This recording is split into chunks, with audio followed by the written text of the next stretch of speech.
আওয়ামী লীগের কার্যক্রম নিষিদ্ধ ঘোষণা করে সন্ত্রাসী বিরোধী অধ্যাদেশ ২০২৫-এর গেজেট প্রকাশ করেছে অন্তর্বর্তী সরকার।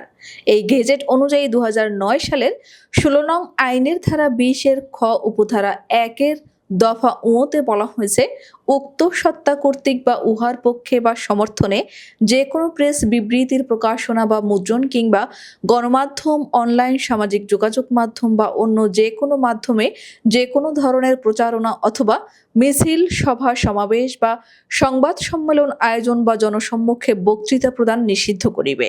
ফলে নতুন এই আইনের ফলে আওয়ামী লীগের কোনো খবরই আর কোনো গণমাধ্যম প্রকাশ করতে পারবে না। আওয়ামী লীগের খবর প্রচার করা হলে গণমাধ্যমও শাস্তির আওতায় পড়বে বলে মনে করেন আইনজীবীরা। গণমাধ্যম আওয়ামী লীগের খবর প্রকাশ করলে শাস্তির আওতায় পড়বে মন্তব্য করে আইনজীবী জ্যোতির্ময় বড়ুয়া বলেন, সত্তা ও সংগঠন আসলে একই জিনিস।